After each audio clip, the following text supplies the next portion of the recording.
Muito bem, e dando continuidade aos povos da antiguidade, iremos ver hoje os persas, ou seja, a civilização persa, que foi uma das civilizações também importantíssima durante o período dos povos da antiguidade. Os persas, eles, de certa forma, vão se estabelecer na região ali que nós chamamos da Mesopotâmia, vão habitar a região que hoje é o Irã, tá certo? E desenvolvem uma cultura fortíssima durante o seu processo de evolução. A maioria deles vão vir da região da Ásia Central e da Rússia. Esses povos que vão formar o que nós chamamos de persas, tá certo? O objetivo deles era de encontrar uma região de terras fértil para o desenvolvimento tanto da agricultura como também do pastoreio. E a base da economia dos persas estava voltada aí para a agricultura. A partir do século 8 a.C., os medos começaram a cobrar altos impostos dos persas, já que contavam com uma forte estrutura política e um grande contingente de homens no seu exército. E aí, em 558 a.C., surge o rei Ciro, o grande rei que vai organizar um movimento de resistência contra os medos e decidiu dominar toda a região da Mesopotâmia. E Ciro se destaca como esse grande rei persa, tá certo? E apesar de uma ambição expansionista, né, de se expandir, de conquistar novos povos, Ciro vai respeitar tanto a cultura como a língua e os costumes dos seus inimigos que são vencidos. Ou seja, quando os persas dominam uma determinada região, um determinado povo, ele não vai impor a cultura persa. Ele respeita a cultura local daquele povo que foi conquistado, ele respeita a língua, ele respeita a religião, os costumes. E isso faz com que os persas mantenham uma longa estabilidade e domínio sobre os povos vencidos. Ciro conquistou toda a região do Egito e também a Grécia, dominando também os semitas e os hititas, que habitavam a região da Mesopotâmia central. O Império Persa ficou também conhecido como o domínio de Ciro. Abrangia toda a região da Ásia Menor e parte também do Oriente Médio. Esse mapa aqui mostra essa parte marrom, toda a extensão do Império Persa.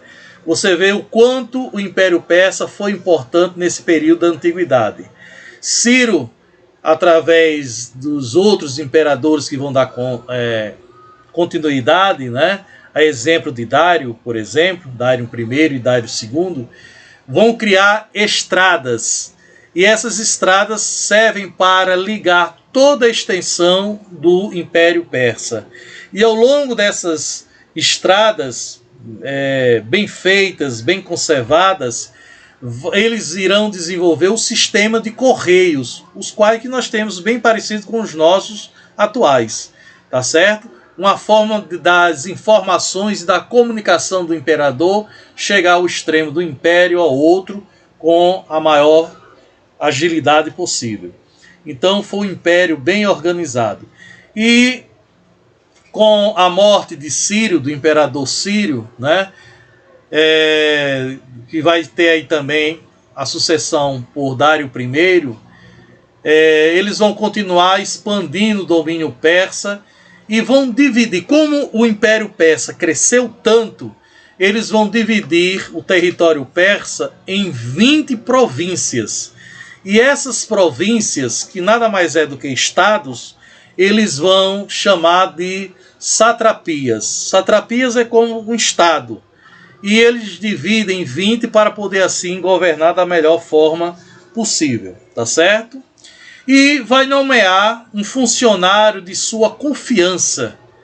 Esse funcionário da autoconfiança do imperador vai ser chamado de os olhos e os ouvidos do rei, que ele tinha como objetivo de vigiar e punir aqueles que desobedecessem às leis e às normas do império, tá certo? Chamados dissidentes.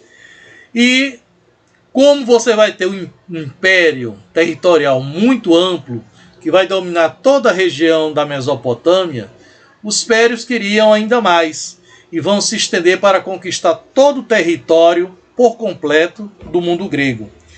E aí, Dário I tentou uma investida contra os gregos, mas foi derrotado em Atenas.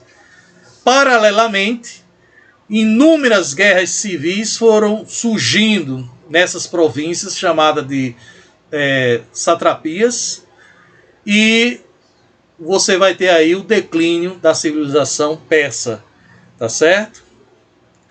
E depois de Dário I vai vir o imperador Xerxes I, o seu filho também, e vão tentar mais uma investida sobre a Grécia, mas foram mais uma vez impedidos, e isso vai ocorrer em 332 a.C.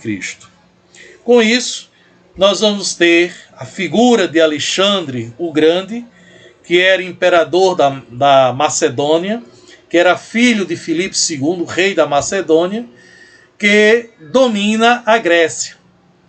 E quando ele tem toda a Grécia dominada, Alexandre o Grande resolve expandir o império helenístico, e aí vai dominar todo o Império Persa, aproveitando assim a fraqueza dos persas, tá certo?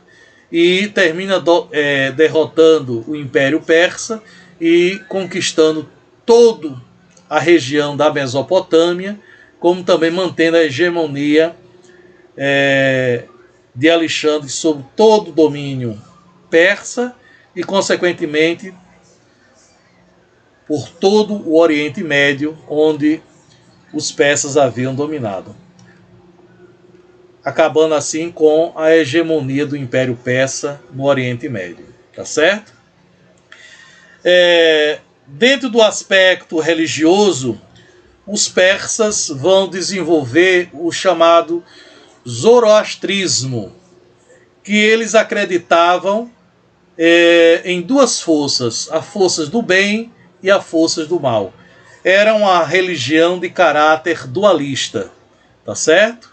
Para eles, quando essas duas divindades, esses dois deuses entravam em conflito, você vai ter aí o chamado juízo final, onde todos os homens serão julgados pelos seus atos. Isso era o que os persas acreditavam, tá certo? Então, isso aí é um pouco da nossa expectativa sobre os persas. Vamos trabalhar algumas questões em exercícios para podermos assim aprimorar ainda mais o nosso aprendizado sobre a civilização dos persas, tá certo? Um abraço a todos e a gente se encontra aí na nossa chamada de vídeo.